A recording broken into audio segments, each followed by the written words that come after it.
বীরেশ্বরের প্রশ্নে কোনো আপোষ নয়। আবার হলো দেখি যদি মানুষের উপকারই না হলো কিসের রাজনীতি কার জন্য দেখেন আমরা বীরেশ্বরের মন পেয়েছি এই যে বন্যা থেকে শুরু করে সব জায়গায় মানুষের যেখানে সমস্যা আমরা সেখানে ছুটে যাচ্ছি। আমি টেক্সটাইল সেক্টরের সভাপতি, আমি যদি এখানে শুধু এমনি বলি আমার চাঁদাবাদি করা কোনো ব্যাপারই না, কিন্তু আমরা কিছু করি না, এগুলো মাথায় বাঁধ যেরকম লোক তার চিন্তাধারার উপর ওই ওদের বলে খারাপ লোক সংখ্যা বেশি না। আমরা যদি ভালো লোকগুলো একত্রিত হয়ে সমাজে নামি খারাপ লোক সামাজিকভাবে এমনিতে বিচ্ছিন্ন হয়ে যায়। যে কিভাবে এই যে মুক্তরা দুর্বৃত্তদের হাত থেকে রাজনীতিকে মুক্ত করা যায় এবং তাই হওয়া উচিত। মনে করি সমাজের যত খারাপ লোক ওটার জন্য তারা যতটা দায়ী আমরা অতটা দায়ী। আমি যারা যদি আমরা এই যে এখানে যারা অনেকে বলতেছে থাক কমতে না বলার দরকার, আপনি যদি আইডেন্টিফাই না করে সমস্যা কি এই সমস্যার পেছনে কারা দেয় আপনি সমাধান করবেন কেন? কথা হচ্ছে এই মিরসরাই কারো ব্যক্তিগত নয়, কারো বাপদাদের সম্পত্তি, আমাদের সবাই এই মিরসরাই দেয় যেরকম সবাই। আরো স্পেসিফিকভাবে বললে মিরসরাইটাও আমাদের সবাই। অতএব কেউ ইচ্ছে হলেই একটা অপকর্ম করে চলে যাবে, এটা হবে কেন? রাজনীতি করতে গেলে সেখানে যেরকম সততা থাকতে হবে, লোভের মধ্যে থাকতে হবে, আবার দুষ্টকে দমন করার মতো সাংগঠনিকভাবে এটিও থাকতে হবে।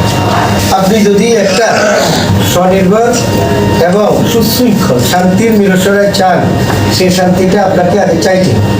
কারা এটা করছে কেন? আগে আমরা বলছি না শেখ হাসিনা এই করে সেই করে, এই করবো সেই করবো, বাবারের রাস্তায় যাওয়া যাবে না, কথা বলা যাবে না।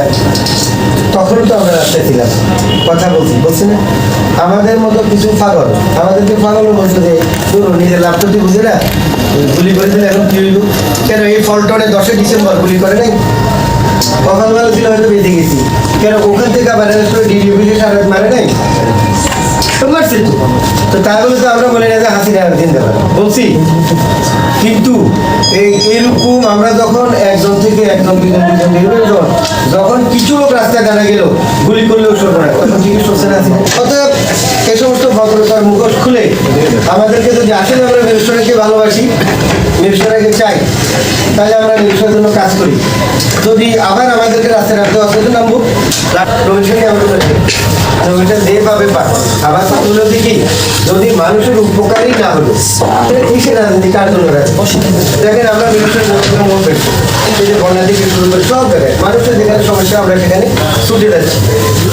আমি টেক্সটাইল সেক্টরের সভাপতি, আমি যদি এখানে শুধু এমনি বলি আমার চাঁদাবাদি করা কোনো ব্যাপারই না, কিন্তু আমরা কিছু করি না, এগুলো মাথায় বাঁধ যেরকম লোক তার চিন্তাধারার উপর ওই ওদের বলে খারাপ লোক সংখ্যা বেশি না।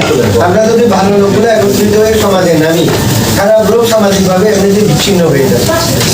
বড় চাই কি নিশ্চিন্তে তার পেশাটা প্র্যাকটিস করবে, আইন শৃঙ্খলাটা ঠিক থাকবে, তার উপর জোর করবে না। আমি দোকান দিয়ে বলছি সন্ধ্যাবেলায় যদি 1000 টাকা দিতেই হতে পারি, আমি জানি এখানে যারা আছে আপনারা সব ভালো মনের মানুষ।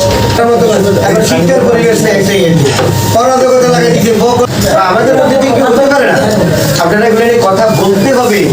এই দুষ্ট লোকগুলা শিক্ষা ক্ষেত্রে গেলে এখানে কি হবে? সামাজিক ক্ষেত্র শিক্ষা সব নষ্ট হয়ে যাচ্ছে। আমরা দূরে বসে দৌড় দিলাম। আমার অনুরোধ আপনাদেরকে ধন্যবাদ, আপনারা এসেছেন, এই জন্য আপনাদের সবাইকে ধন্যবাদ জানাচ্ছি।